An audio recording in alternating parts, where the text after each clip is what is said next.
Hey everyone, welcome back to Simple English Cast. I'm Alex. And I'm Meera. And if you're listening right now, maybe on your way to work, maybe in your room at night, maybe walking somewhere with headphones in, today we are talking directly to you. Yes, not just about English, not just about vocabulary, but about something much deeper. Today we're asking you a question that might feel a little uncomfortable. But important. Very important. So here it is. If nothing changed in your life for the next 12 months and you kept living exactly the way you are living now, would you be happy at the end of the year? Don't answer quickly. Really think about it. Because many people say yes, my life is okay. But okay is sometimes the most dangerous word. Yes, okay can mean safe, comfortable, familiar, but it can also mean stuck. And today we are talking about living on autopilot. Autopilot means you are moving but not consciously choosing your direction. Like an airplane that flies automatically. It moves, it functions, but the pilot is not actively controlling it. And sometimes we live like that. We wake up, we check our phone, we go to work, we come home, we scroll, we sleep. And then we repeat. And repeat? And repeat. Can I ask you something personal? Of course. Have you ever realized you were drifting into a life you never actually chose? Yes, and that realization scared me. What did it feel like? It felt like I suddenly woke up and thought, wait, how did I get here? That's powerful. It's subtle. That's the dangerous part. You don't make one huge wrong decision, you make small, comfortable ones. Drifting means slowly moving into something without actively choosing it. Exactly. For example, imagine someone named Daniel. Okay.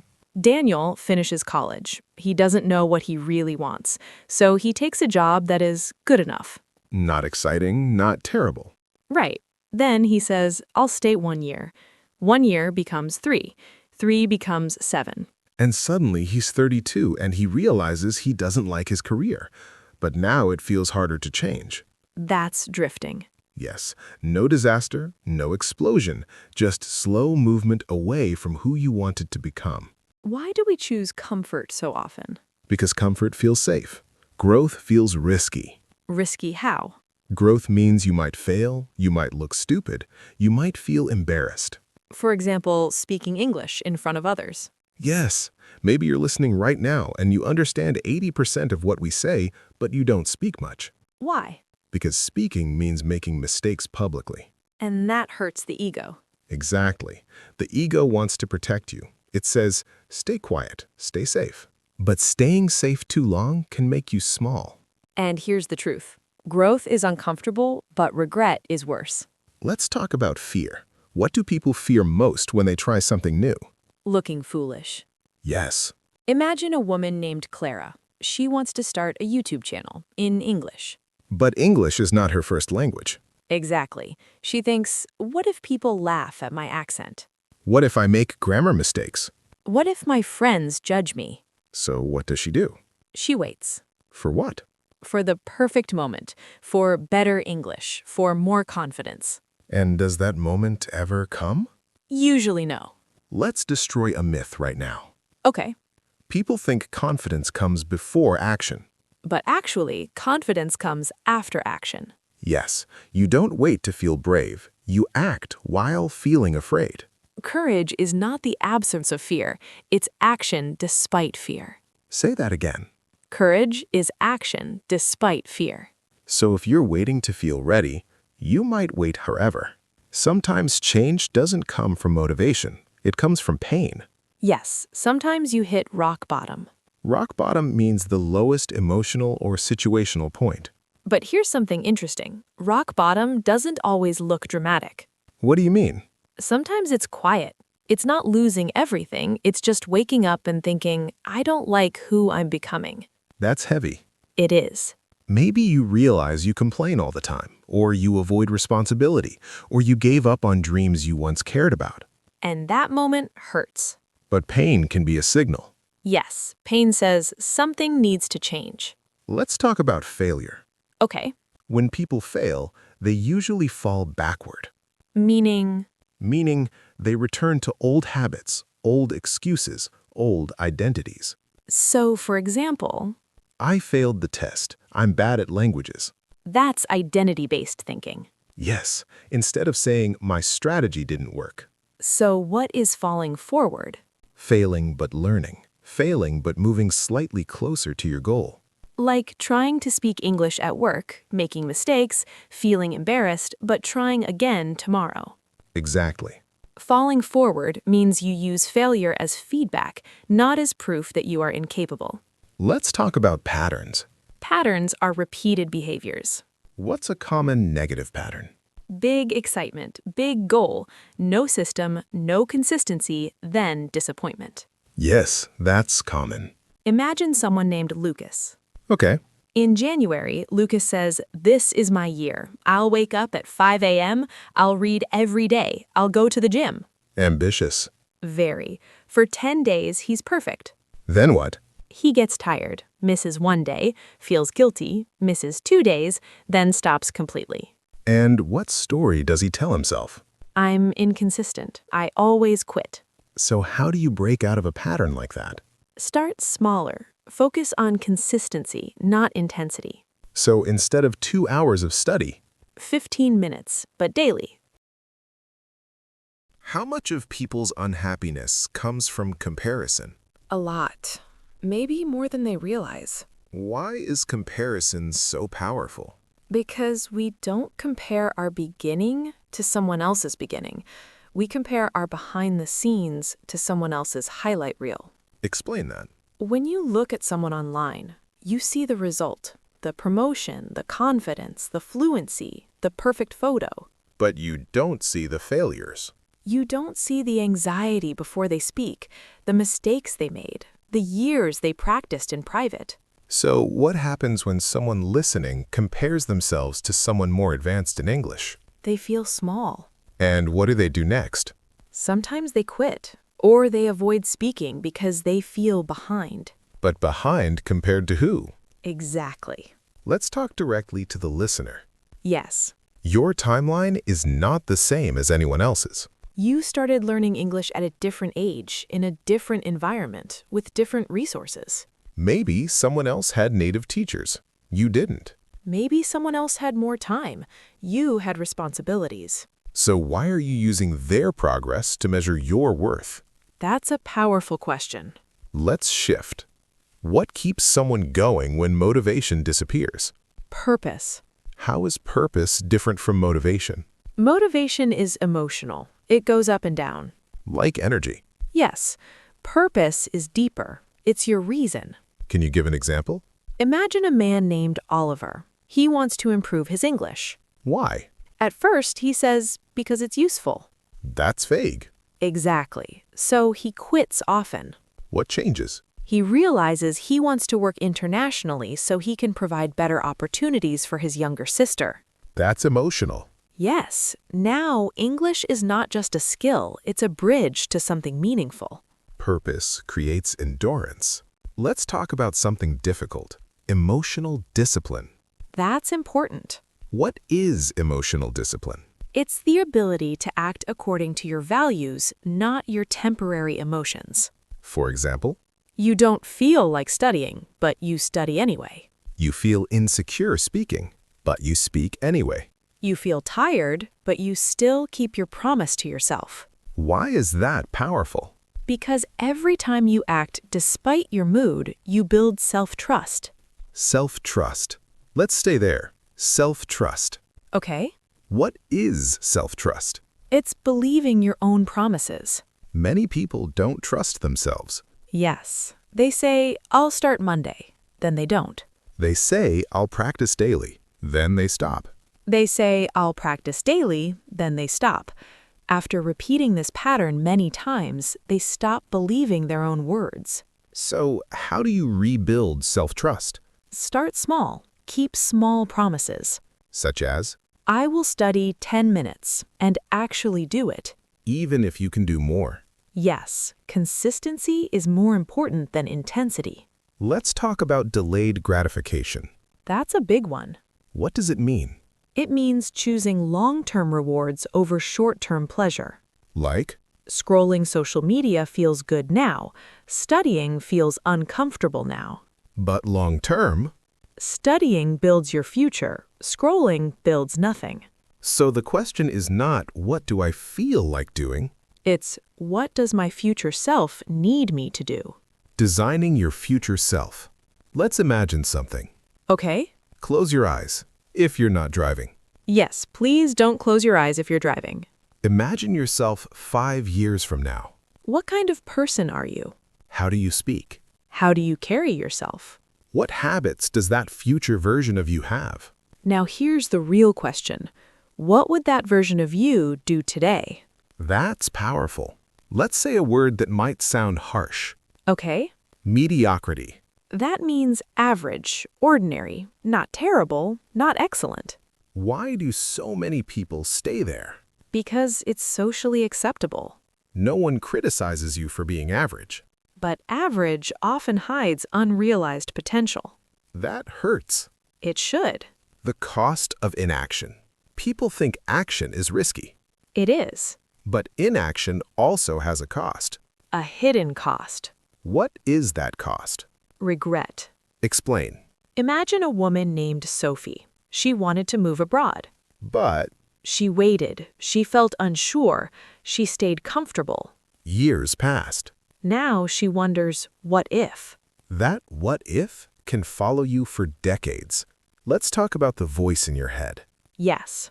What does your inner voice say when you fail? For many people, it says, see, I told you. Very critical.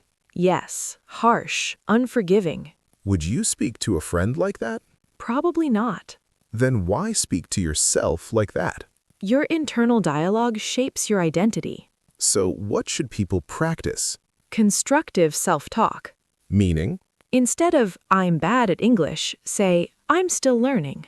momentum. It's interesting. Yes, It's easier to continue than to start.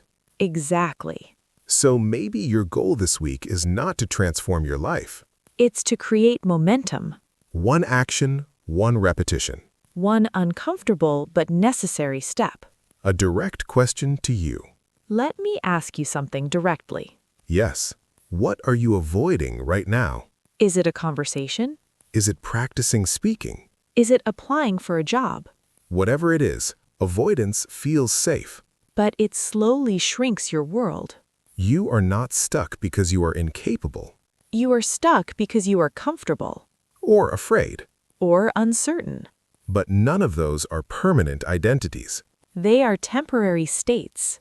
The year you stop living on autopilot is the year you start making conscious decisions. Small ones, daily ones. And they add up. Let's talk about something that stops many people from taking action. Criticism? Exactly. Why are people so afraid of being criticized? Because criticism feels like rejection, and rejection feels like danger. Even if it's not physical danger?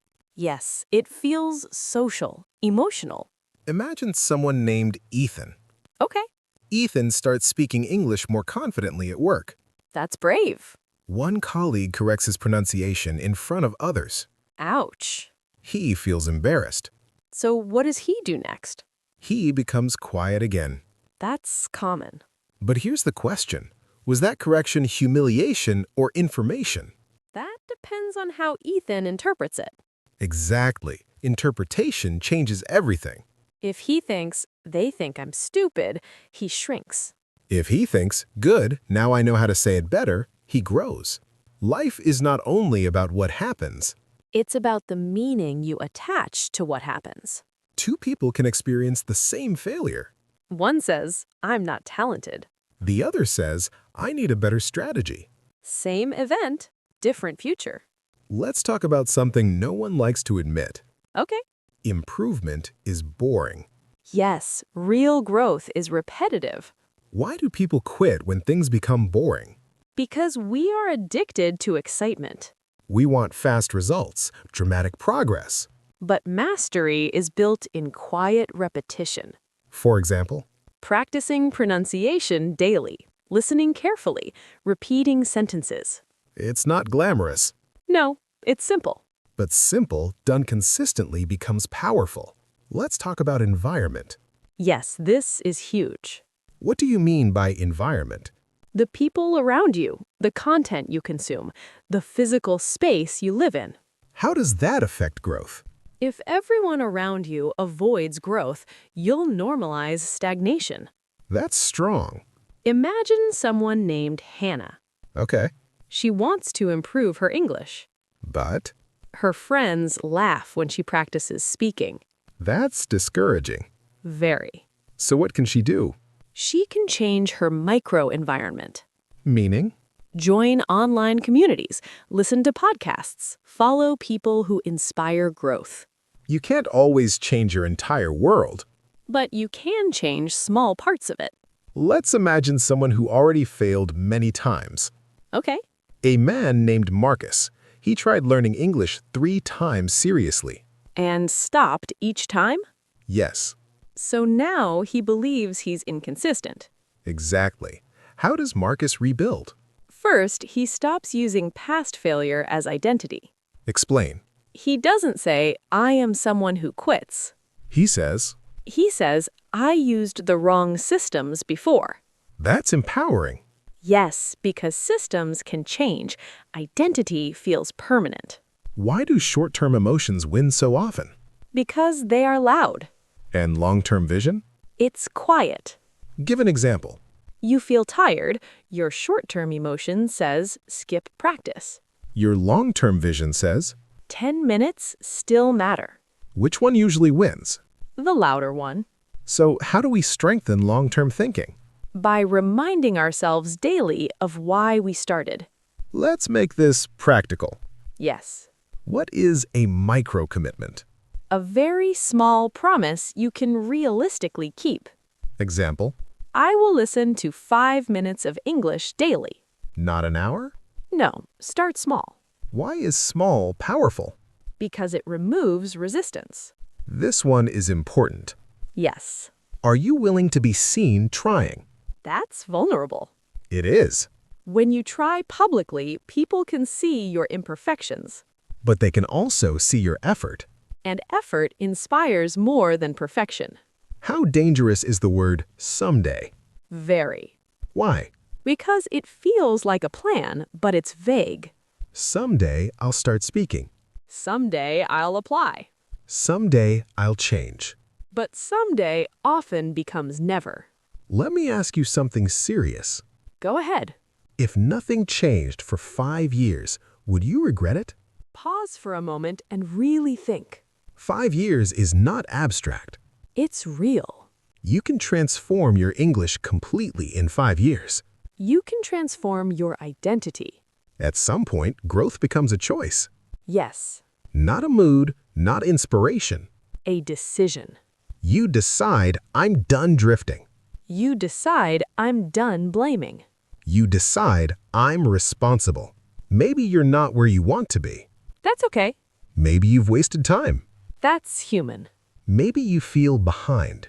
That's temporary. But if you keep listening, if you keep practicing, if you keep choosing growth over comfort, Then 1 year from now, you will not recognize yourself. not because of one dramatic action, But because of quiet daily discipline, the year you stop living on autopilot, is the year you start designing your future. let's slow this down. Take a deep breath if you can. Inhale slowly.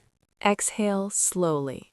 Now ask yourself honestly, Where in my life am I living on autopilot? is it your routine? Is it your job? Is it your language learning? Is it your relationships?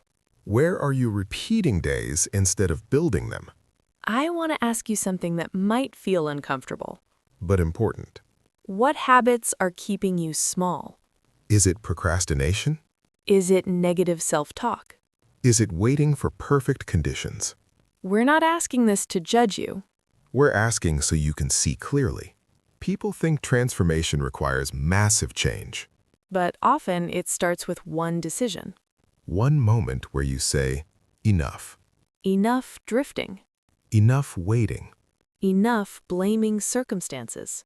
What would happen if today became that moment? Let's make this practical. Yes. No fantasy, no dramatic speeches. just real action.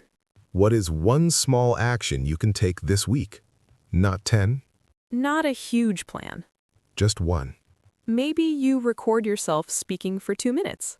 Maybe you apply for one opportunity. Maybe you wake up 15 minutes earlier to practice. Maybe you stop saying, I'm bad at English. And start saying, I'm improving. Let's talk about identity one last time. Okay, Who are you becoming? not who were you last year, Not who you were 5 years ago. but who are you choosing to become now? Because identity is not discovered. It is built. Let's be honest. Yes, Motivation will fade. it always does. You will have days when you don't feel inspired. Days when you feel tired. Days when you question everything. That's normal. The question is not, will I always feel motivated? The question is, will I act even when I don't? Here's something powerful. Go ahead. Present discomfort is temporary. But regret can last for years. If you avoid practicing because it feels awkward, You protect yourself for one moment. but if you practice anyway, You build confidence for the future. let's revisit something. Yes.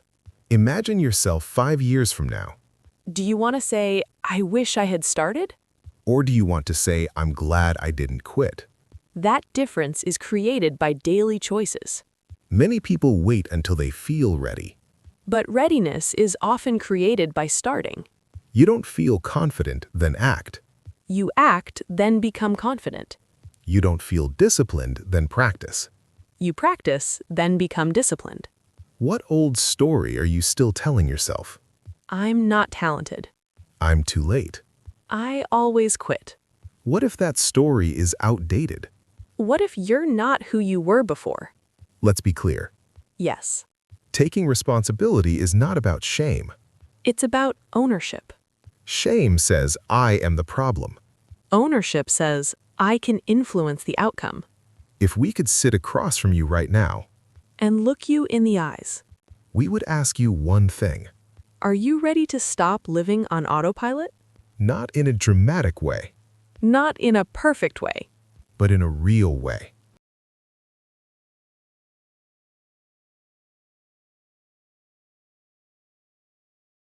Can I ask you something a little uncomfortable?